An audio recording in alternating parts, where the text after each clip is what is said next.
Hello, Lady Gwendolyn here, and I am here for an introduction to divination. Now, the first thing that we are going to do, because I'm going to get right into it, is that we are going to go through numerology. Because if you know the meanings of the numbers, you can, lack of a better term, spitball off of those numbers and see what spirit is guiding you to say. So, to start out, talk about numbers.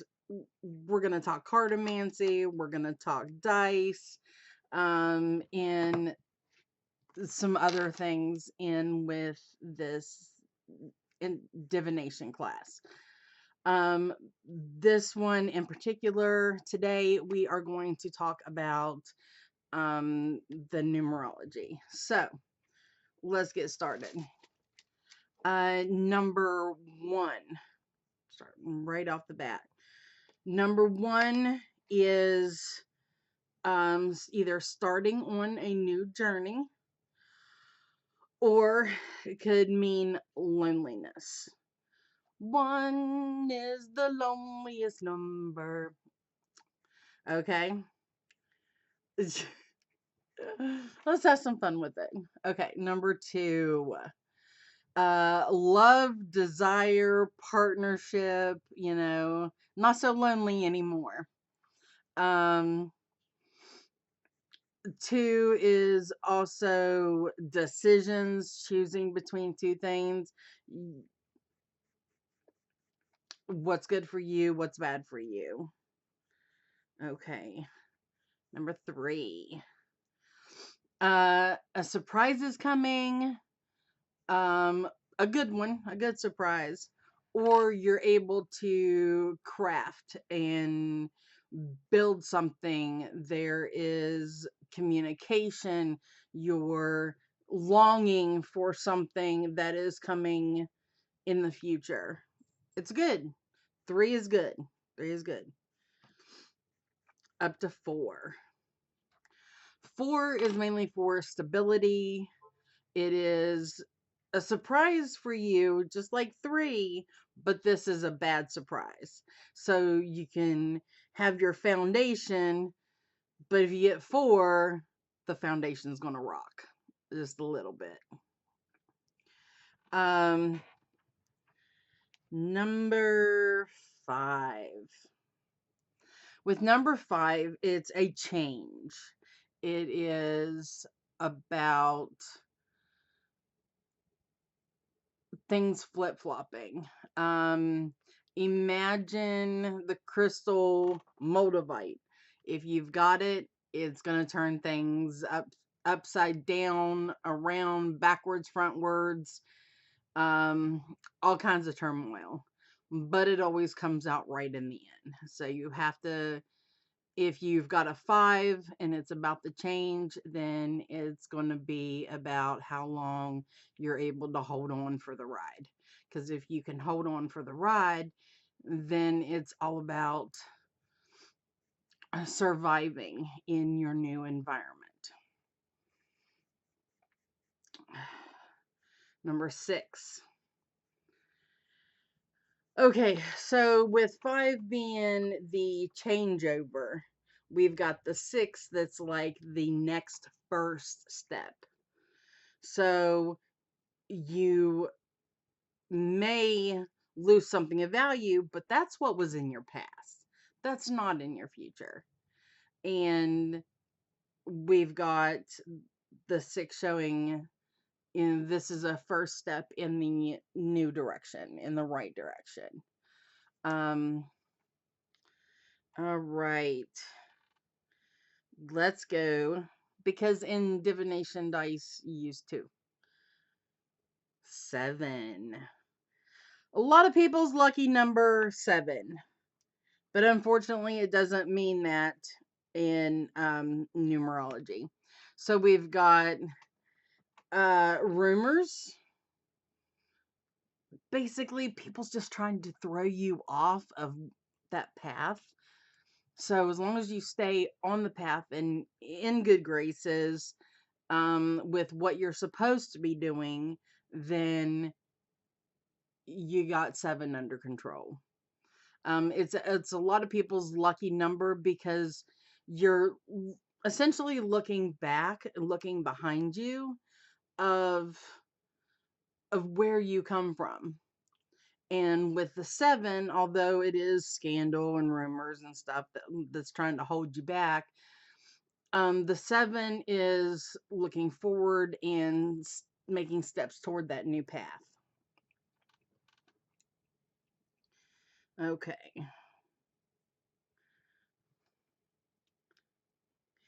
Number 8.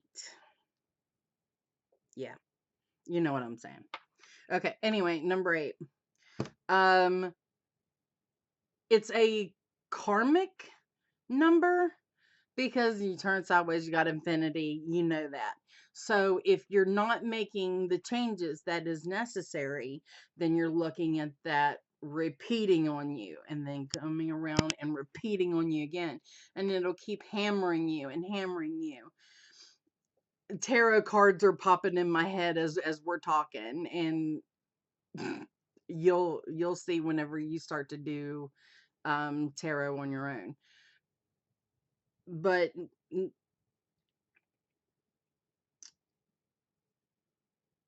yeah.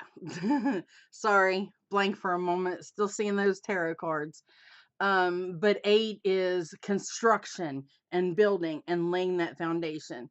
So even though you're getting hammered, as long as you are building something like a wall, and let me rephrase that. If you are building something that's like a wall to slow down that repeating infinity, then that's great. But make sure that the wall that you're building is a productive wall and not something that's just going to hold things back, because you don't want that kind of wall. All right.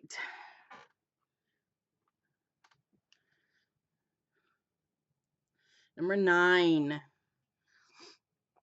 commitment is coming. So we're talking about in 8, building that foundation and constructing your new environment. 9 is about committing to that focus and that drive that you have for your future. If you're not ready to make changes, then this 9 is not going to do anything to help you. Imagine this 9 as something that you've got to um, have the foundation for. Because if you look at the 9, like all the goods at the top, and then you got your pole, so it's essentially a flagpole, right? And you fly a flag whenever you've got victory, when you've won, whenever you've done something great and outstanding. Okay. 8, 9, and 10.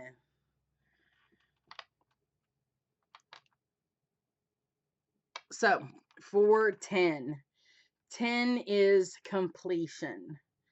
You have went through all of the drama, the frustration, the irritation. You've been through all of that. And 10 is your completion level. So what we've got for that is um also, think about it. If someone were to ask you a question, is my business going to do well? And you pull a 10 or roll a 10, and what's your response? My response would be, well, this sounds like a pretty good idea. You've got great foundation, and commitment. This is a great business advancement. This is a great relationship advancement. You know, it's all laid out there. You've been through all the tough times. 10 is completion. It is what it is. Okay. Okay, number 11. 11 is your death and rebirth. And now it's not the same as in tarot because we know that the death card is number 13. So I'm only going to number 12 in this divination because that's what the dice go to. But it's your death and rebirth. Now don't get scared because if you pull snake eyes, and the 11, then it is not just about death, it's about the rebirth and the opening up and the affection for your new home, your new environment, your own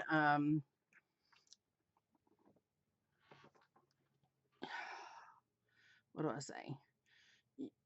Your own life. It's taking control of your life. All right, and number 12. 6 and 6. So first off, let me talk about double numbers. Well, let me okay, we'll go through 12. 12 is boop boop boop boop boop. Important message. Boop boop boop. Important message. Boop boop boop. So whatever you get with the 12 is wake up, get them eyes open, pay attention. We've got a lot to talk about. That's 12. That's that energy. Okay, so I was getting ready to talk about double numbers. Double numbers, if you have a double number, pay attention to that because that is going to be something that you will want to take advantage of in your workings. So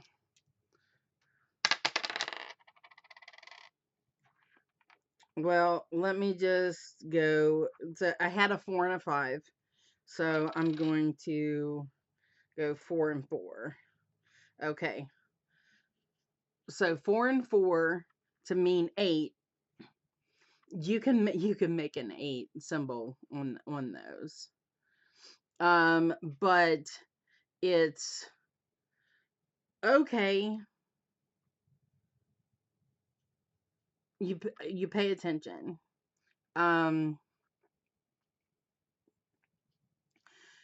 Anyway, I feel like that is a good place to stop. As far as this intro to numerology goes to, I'm not going to get in depth with it, at least just yet, as far as life path number and things like that, but that will come later. I will redo that video. But in the meantime, study this, and if you have any questions, feel free to ask. And I hope that this was educational and you're able to implement it in with other parts of divination. But stick with us and we'll get new lessons out soon. Thank you.